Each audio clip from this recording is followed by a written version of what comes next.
हमारे मन में एक गुप्त शक्ति है जिसे मानसिक स्वावलंबन कह सकते हैं। यदि हम अपने मन में कुछ करने की ठान लें तो निश्चित ही सामर्थ्य शक्ति विषमता पर विजय पाएगी। क्या आपने कुएं की ईंट में या दीवारों की दरार में उगे पीपल के पेड़ को देखा है? उसके पास पर्याप्त मिट्टी नहीं, जड़ों के फैलने की गुंजाइश नहीं, लेकिन फिर भी वो मजबूत होता जाता है। इसलिए विषम परिस्थितियों में भी दृढ़ निश्चय और विश्वास के साथ आगे बढ़ते रहें, सफलता जरूर मिलेगी। सुप्रभात, मैं हूं आपके साथ शालिनी खंडेलवाल। सबसे पहले नजर मुख्य गतिविधियों पर। प्रधानमंत्री नरेंद्र मोदी ने टटोली सुलह की राह।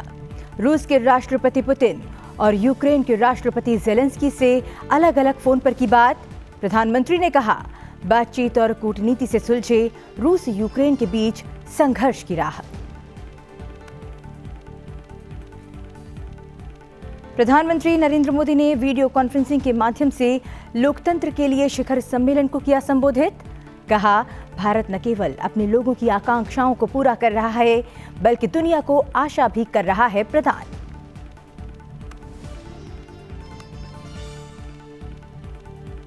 उपराष्ट्रपति जगदीप धनखड़ अंतर्राष्ट्रीय रणनीतिक जुड़ाव कार्यक्रम के प्रतिभागियों से आज करेंगे मुलाकात। उपराष्ट्रपति निवास में नेशनल डिफेंस कॉलेज नई दिल्ली द्वारा आयोजित होगा कार्यक्रम।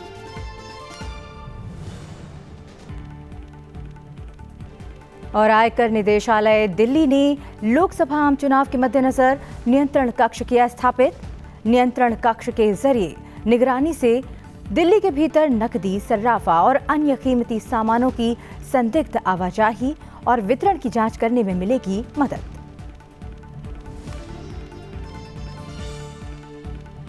सुप्रभात में बात करते हैं विस्तार से। प्रधानमंत्री नरेंद्र मोदी ने गुरुवार को रूसी संघ के राष्ट्रपति व्लादिमीर पुतिन के साथ फोन पर बातचीत की। प्रधानमंत्री ने उन्हें रूसी संघ के राष्ट्रपति के रूप में फिर से चुने जाने पर बधाई दी और रूस के मैत्रीपूर्ण लोगों की शांति, प्रगति और समृद्धि के लिए शुभकामनाएं दी। दोनों नेता आने वाले वर्षों में दोनों देशों के बीच विशेष और विशेषाधिकार प्राप्त रणनीतिक साझेदारी को और मजबूत करने की दिशा में ठोस प्रयास करने पर सहमत हुए। उन्होंने द्विपक्षीय सहयोग के विभिन्न मुद्दों में प्रगति की भी समीक्षा की और आपसी हित के क्षेत्रीय और वैश्विक मुद्दों पर विचारों का आदान प्रदान किया। रूस यूक्रेन संघर्ष पर चर्चा करते हुए प्रधानमंत्री नरेंद्र मोदी ने इसके संभावित समाधान के लिए भारत की बातचीत और कूटनीति की दृढ़ स्थिति को दोहराया। दोनों नेता लगातार संपर्क बनाए रखने पर सहमत हुए।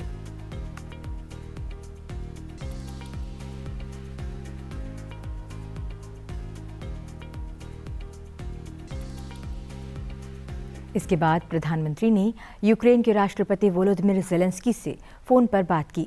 दोनों नेताओं ने विभिन्न क्षेत्रों में भारत यूक्रेन साझेदारी को और मजबूत करने के तरीकों पर चर्चा की।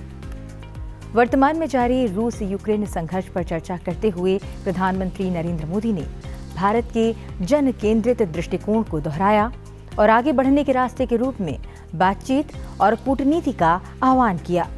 उन्होंने कहा कि भारत दोनों पक्षों के बीच सभी मुद्दों के शीघ्र और शांतिपूर्ण समाधान के सभी प्रयासों का समर्थन करता है। उन्होंने आगे कहा कि भारत शांतिपूर्ण समाधान का समर्थन करने के लिए अपनी क्षमता के अनुसार सब कुछ करना जारी रखेगा। राष्ट्रपति ज़ेलेंस्की ने यूक्रेन के लोगों के लिए भारत की निरंतर मानवीय सहायता की सराहना की। प्रधानमंत्री नरेंद्र मोदी ने वीडियो कॉन्फ्रेंसिंग के माध्यम से लोकतंत्र के लिए शिखर सम्मेलन को संबोधित किया।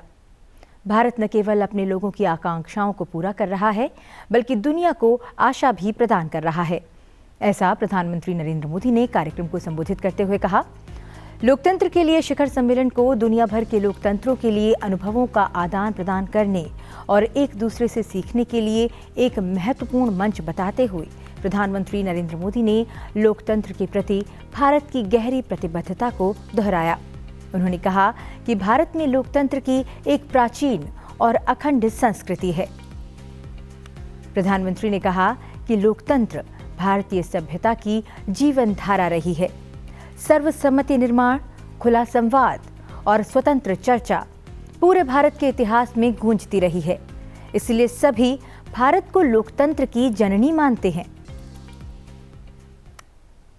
In a few weeks from now, the world will witness the largest festival of democracy in India.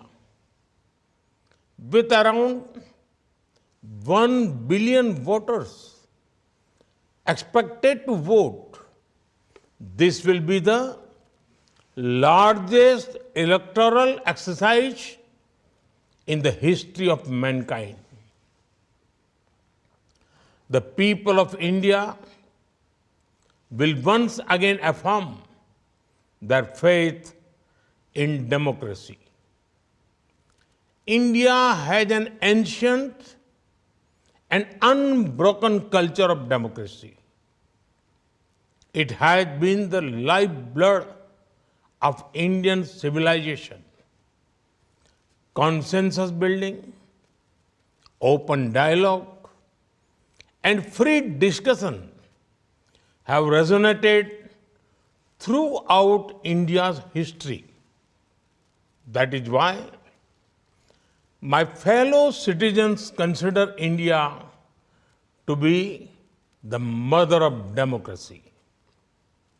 Excellencies, over the last decade, India has moved forward with the mantra of सबका साथ, सबका विकास, सबका विश्वास, सबका प्रयास.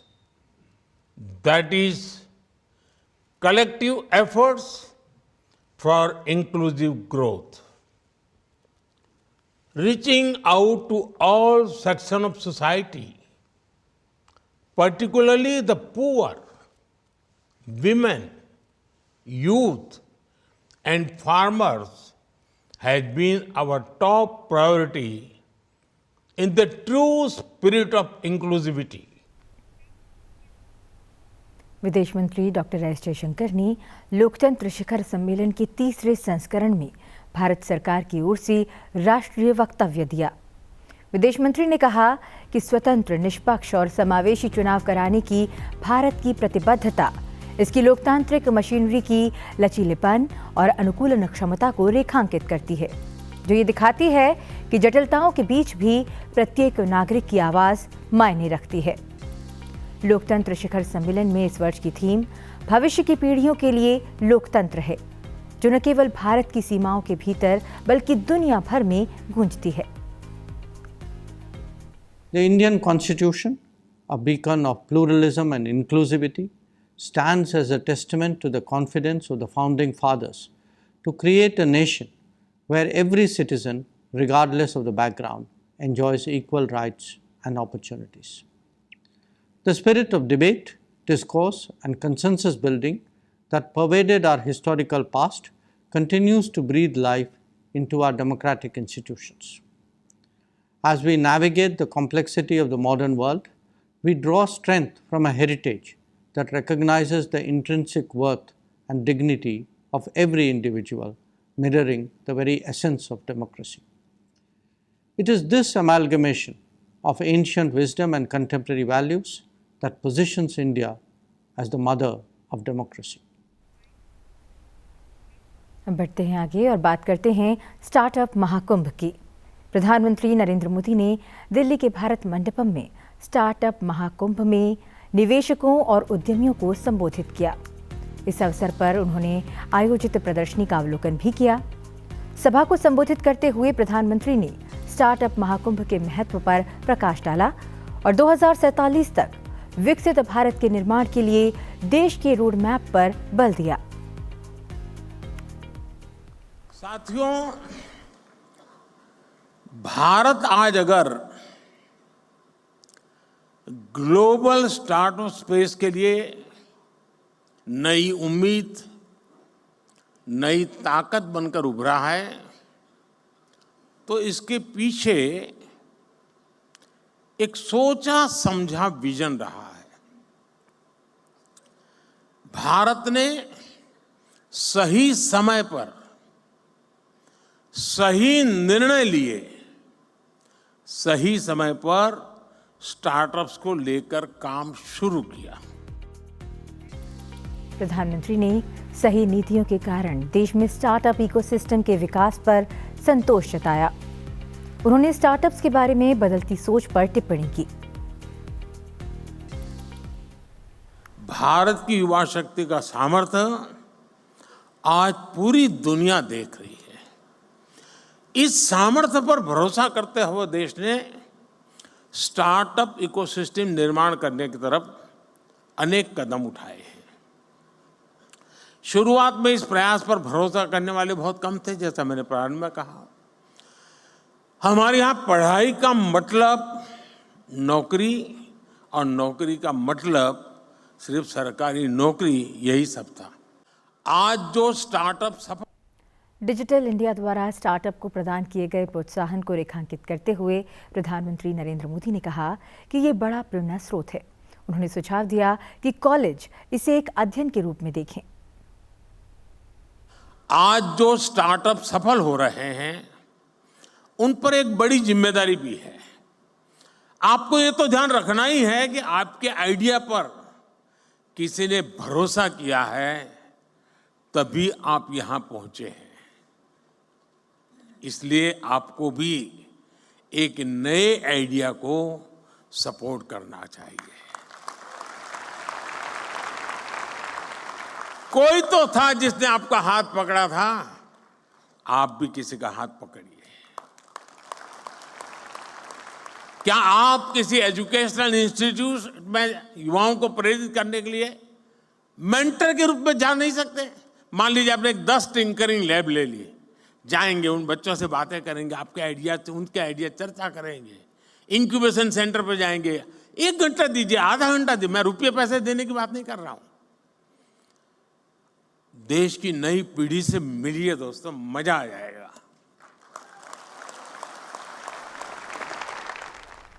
प्रधानमंत्री ने स्टार्टअप से कहा कि वे लोगों की मदद करें और जो उन्होंने समाज से ग्रहण किया है वो उसे सहायता के माध्यम से लौटाएं। उन्होंने संस्थानों से कहा कि वे स्टार्टअप्स क्षेत्रों में शामिल हों। उन्होंने उनसे इंक्यूबेशन केंद्रों, स्कूलों और कॉलेजों का दौरा करने और छात्रों के साथ अपनी अंतर्दृष्टि साझा करने के लिए कहा। भारत की अभूतपूर्व और अनंत प्रगति का परिचायक है स्टार्टअप महाकुंभ। इस अनोखे महाकुंभ में अत्याधुनिक प्रौद्योगिकी, कृषि और चिकित्सा तकनीक, आर्टिफिशियल इंटेलिजेंस और गेमिंग जैसे उभरते क्षेत्रों में हो रही उन्नति की झलक देखने को मिली।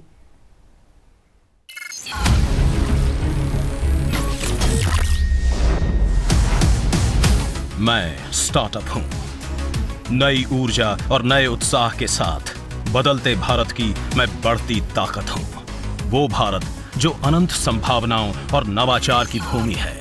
आज भले ही मेरा नाम सभी जानते हैं, पर 1 दशक पहले मुझे कोई नहीं पहचानता था।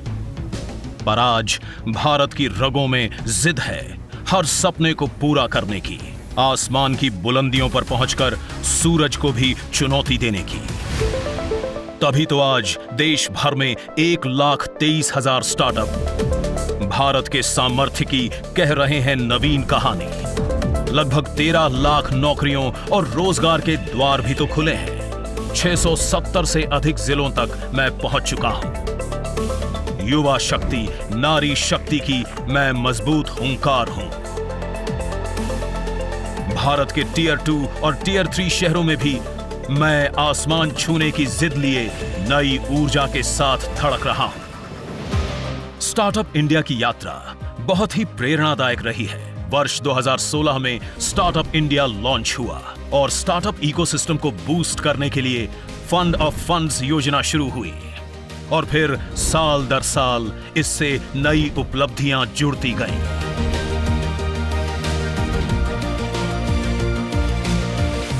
साल 2024 में डिजिटल मैप्स की शुरुआत हुई।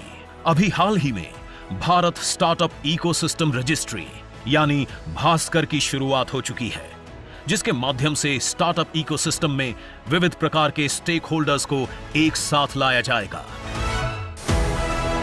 स्टार्टअप की जोश, उमंग और कुछ कर गुजरने के मजबूत संकल्प से भरी ये यात्रा अब बनी है साक्षी 3 दिनों के स्टार्टअप महाकुंभ की, जिसमें शामिल हुए हैं 2000 plus startup, 100 plus unicorn, 10 plus thematic pavilions, 1000 plus investors, 300 plus incubators and accelerators, 3000 plus conference delegates, 10 plus country delegations और 50,000 plus business visitors। ये अपनी तरह का पहला आयोजन है जिसमें स्टार्टअप, निवेशक, इंक्यूबेटर्स, एक्सेलरेटर्स और कई सेक्टर्स के इंडस्ट्री लीडर्स सहित भारत के पूरे स्टार्टअप इकोसिस्टम को साथ लाया गया, जहां दुनिया ने देखी विकसित भारत की ओर बढ़ रहे भारत की एक और ऊंची छलांग और दुनिया के सबसे बड़े स्टार्टअप इकोसिस्टम बनने की ओर बढ़ रहे भारत का विराट संकल्प।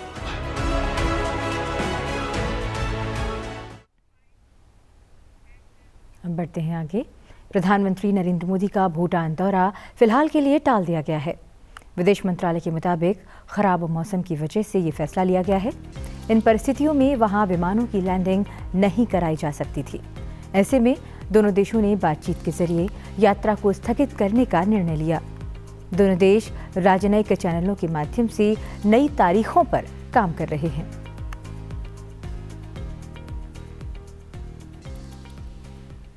उपराष्ट्रपति जगदीप धनखड़ अंतर्राष्ट्रीय रणनीतिक जुड़ाव कार्यक्रम के प्रतिभागियों से आज मुलाकात करेंगे।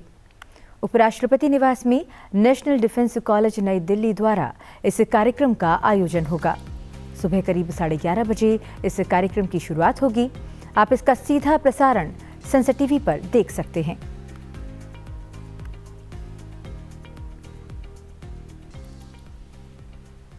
बढ़ते हैं आगे और बात करते हैं चुनाव आयोग के कड़ी रुख की। चुनाव आयोग ने बुधवार को कड़ा रुख अपनाते हुए राज्य सरकारों को सरकारी, सार्वजनिक और निजी संपत्तियों पर से अनधिकृत राजनीतिक विज्ञापन हटाने और अगले 24 घंटों में अनुपालन रिपोर्ट भेजने का निर्देश दिया है। केंद्रीय कैबिनेट सचिव और सभी राज्यों और केंद्र शासित प्रदेशों के मुख्य सचिवों को लिखे पत्र में आयोग ने कहा कि 16 मार्च को लोकसभा चुनाव के लिए आदर्श आचार संहिता लागू होने के साथ एक पत्र जारी किए जाने के बावजूद उसे शिकायत मिली है कि ऐसे विज्ञापनों को नहीं हटाया गया है।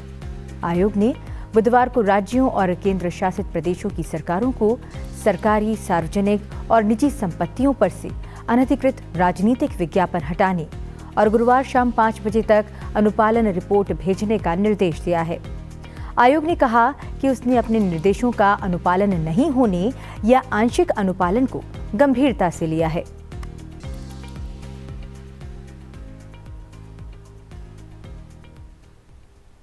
आयकर निदेशालय दिल्ली ने लोकसभा आम चुनाव के संबंध में 24/7 नियंत्रण कक्ष स्थापित किया है।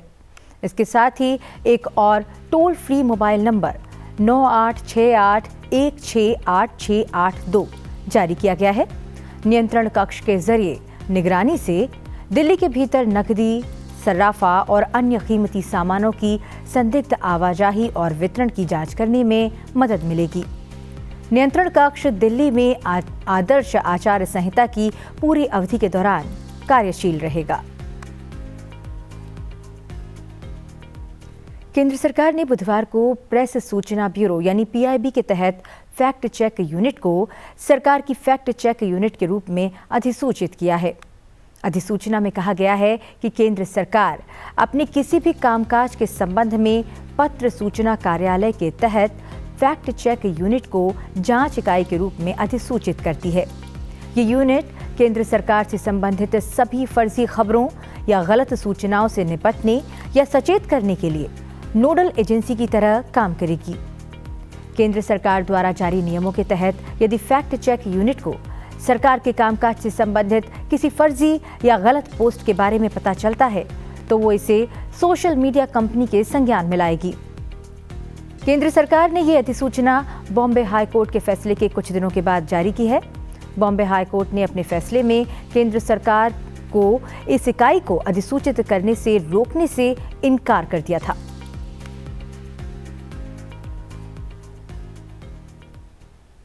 अब बात करते हैं नीट पीजी परीक्षा की। नेशनल मेडिकल कमीशन ने नीट पीजी परीक्षा के लिए नोटिस जारी कर बताया है कि परीक्षा का आयोजन 23 जून को किया जाएगा। इसके बाद रिजल्ट 15 जुलाई तक घोषित किए जाएंगे और काउंसलिंग की प्रक्रिया 5 अगस्त से 15 अक्टूबर तक चलेगी। वहीं 16 सितंबर से एकेडमिक सेशन शुरू किया जाएगा और इस सेशन में शामिल होने की आखिरी तारीख 21 अक्टूबर 2024 होगी।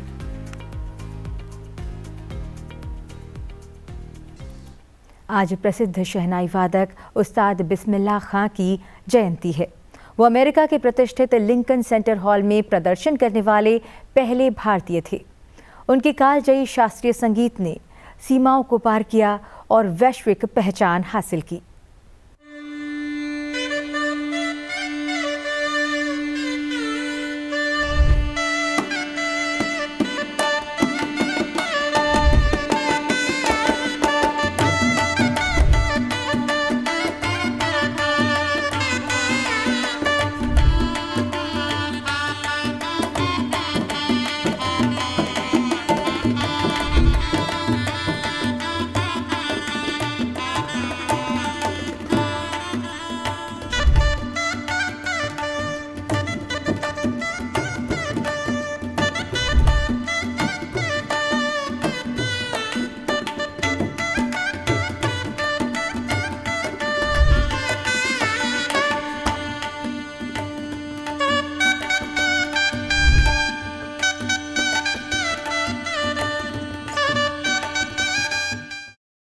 वृंदावन के श्री बांके बिहारी मंदिर में रंग भरी एकादशी के अवसर पर होली उत्सव मनाया गया।